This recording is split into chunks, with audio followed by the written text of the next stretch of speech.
aku terpaksa mengorbankan kakak dan ibuku sendiri untuk dijadikan tumbal dari praktek pesugihan yang aku jalani, ungkap si Fitri. Jika tidak, maka keselamatan keluargaku sendiri yang akan menjadi taruhannya.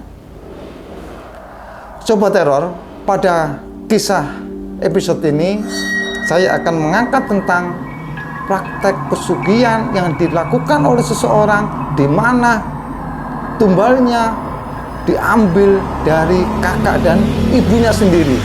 Seperti apa kisah selengkapnya? Saksikan terus di channel berikut ini.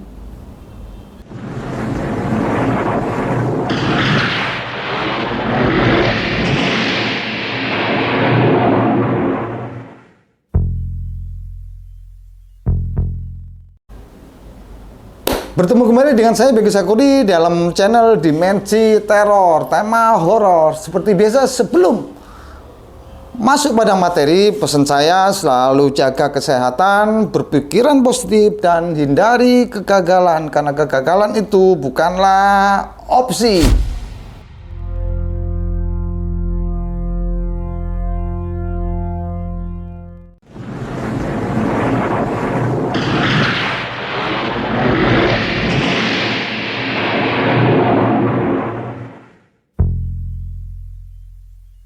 Oke, sebelum lanjut, saya akan mengucapkan salam-salam dulu pada semua sobat teror yang ada dimanapun berada. Sebelumnya saya ucapkan terima kasih atas dukungan Anda, atas subscribe, like, share, dan komen. Baik itu datangnya dari Surabaya, Sidoarjo, dan kota-kota besar lainnya. Begitu juga rekan-rekan yang sudah mendukung kami yang berada di luar negeri seperti Tiongkok, Singapura, Taiwan, Hong Kong, dan yang lainnya. Terima kasih atas dukungan Anda, karena dukungan Anda adalah semangat buat kami untuk lebih berkreatif lagi untuk menyajikan episode demi episode yang lebih menarik lagi dari sebelum-sebelumnya. Lanjut ke cerita. Cerita ini dikisahkan oleh, sebut saja, Fitri.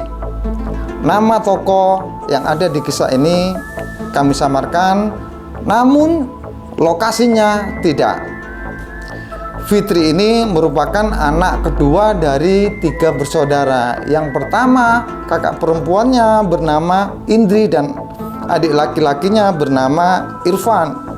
Mereka ini tumbuh dari keluarga yang sederhana. Sejak remaja, Fitri ini sudah mempunyai cita-cita untuk menjadi orang sukses di kelak kemudian hari.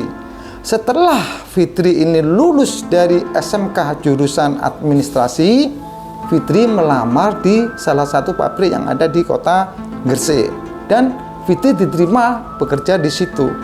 Fitri ini karakternya lincah dan cantik, sehingga banyak laki-laki yang mendekatinya, terutama teman-teman pabriknya.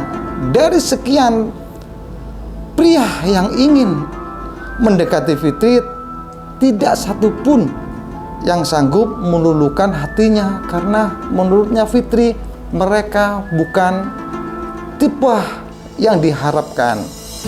Setelah 2 tahun Fitri kerja di pabrik tersebut, dirasa gajinya kurang, maka Fitri ini mencoba mencari informasi pekerjaan di lain tempat. Akhirnya Fitri melamar di salah satu toko swalayan yang ada di kota Gresik, dan akhirnya Fitri diterima di toko swalayan tersebut. Nah, saat Fitri kerja di toko ini, dia bertemu dengan sosok laki-laki yang tampan dan sudah mapan, namanya Diki. Diki ini sering beli sesuatu di toko di mana Fitri ini kerja. Kebetulan kantornya Diki ini tidak jauh dari swalayan di mana Fitri ini bekerja. Diki bekerja di salah satu bank swasta yang ada di kota Gresik.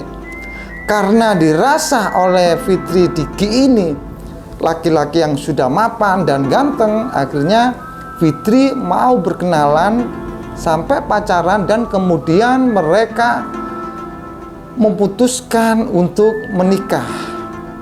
Setelah Fitri dan Diki ini menikah, Fitri tinggal bersama kedua orang tua dari si Diki ini. 1 tahun berselang setelah Fitri menikah, Fitri hamil dan melahirkan.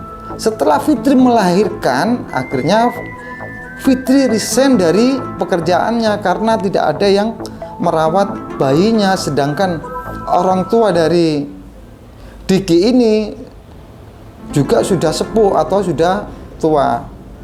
Dan akhirnya yang bekerja cuma Diki, sedangkan Fitri tidak. Kurang lebih 3 tahun setelah Fitri tinggal bersama ibu mertuanya, akhirnya mereka sepakat untuk membeli rumah dengan cara kredit.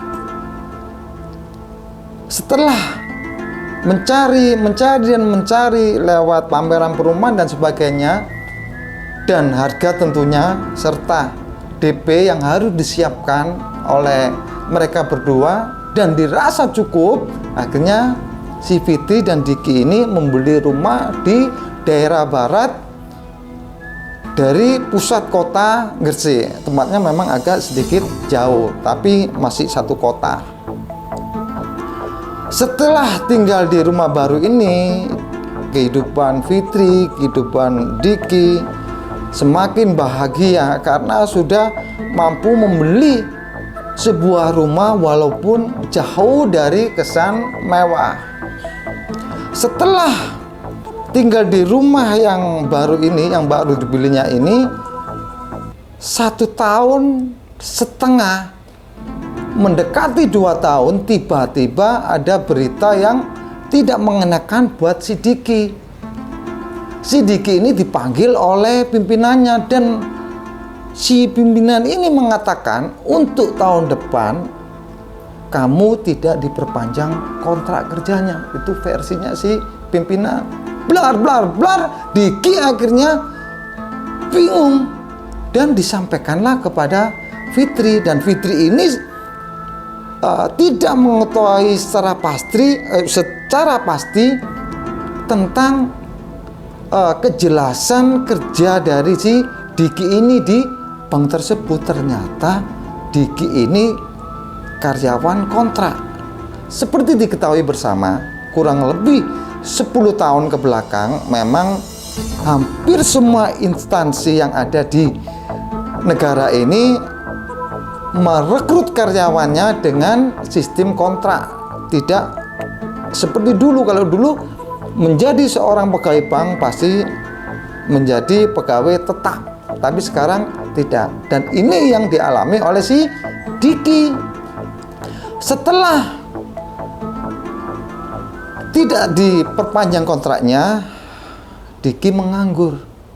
Namun tidak tinggal diam, dia melamar ke satu perusahaan dan suatu instansi yang lain. Dari sekian lamaran yang dimasukkan, tidak ada satupun yang membawa dampak positif. Dipanggil aja tidak, apalagi interview dan sebagainya. Sedangkan kebutuhan rumah tangga mereka ini semakin bertambah dengan besarnya si anaknya, maka bertambah pula kebutuhan rumah tangganya. Belum untuk kehidupan sehari-hari, belum untuk kebutuhan anak, popok dan sebagainya, dan cicilan rumah. Akhirnya dengan kondisi seperti ini, Diki tidak mampu untuk membayar cicilan rumah dari pihak bank. Si Diki dipanggil dan diberi peringatan, kenapa kok sampai telat untuk membayar cicilan rumah tersebut, padahal sebelumnya tidak pernah telat sama sekali. Lalu Diki mengutarakan bahwa kondisinya dia seperti ini. Sekarang dia lagi tidak bekerja karena di pekerjaan sebelumnya dia sudah dilepas kontraknya atau tidak diperpanjang kontraknya. Lalu dari pihak bank menyarankan, sudah Mas Diki nggak perlu untuk membayar 3 bulan langsung. Mas Diki cukup membayar 1 bulan. Setelahnya nanti kalau Mas Diki ini punya rezeki baru bisa mencicil berikutnya. Namun setelah mendapatkan penjelasan dari pihak bank yang intinya meringankan si Diki ini, lagi-lagi Diki tetap aja tidak bisa membayar cicilan rumah tersebut karena dia sendiri juga menganggur, Fitri juga menganggur. Lalu bisa diketahui apa yang terjadi. Di rumah Diki ada plang yang tulisannya kurang lebihnya, rumah ini dalam pengawasan dari pihak bank. Malulah si Fitri juga si Diki dengan tetangga, gimana kalau orang-orang banyak yang tahu ya Pak? Gimana lagi? Kondisi kita seperti ini. Kebingungan menyelimuti mereka. Roda rumah tangganya sedikit terganggu karena masalah keuangan ini. Dari titik terendah, dari kebingungan yang semakin memuncak di antara Fitri dan Diki ini, lalu dia memutuskan untuk mencari pesugihan sesuai dengan saran dan info salah satu temannya, di mana temannya itu telah melakukan praktek pesugihan yang dilakukannya selama bertahun-tahun. Tanpa pikir panjang, akhirnya mereka ini memutuskan untuk mengikuti jejak yang dilakukan oleh temannya tadi. Menurut Fitri, hanya dengan melakukan praktek pesugihanlah akhirnya mereka mendapatkan uang secara cepat. Karena untuk mengandalkan Diki dalam mencari pekerjaan juga susah dilakukan. Akhirnya Diki dan Fitri diajak oleh si temannya ini ke suatu tempat, dan di situ proses ritualnya tidak dijelaskan oleh si Fitri. Yang intinya akhirnya Fitri dan Diki ini melakukan praktek pesugihan lewat kekuatan penunggu telogoh yang ada di kota Gresik.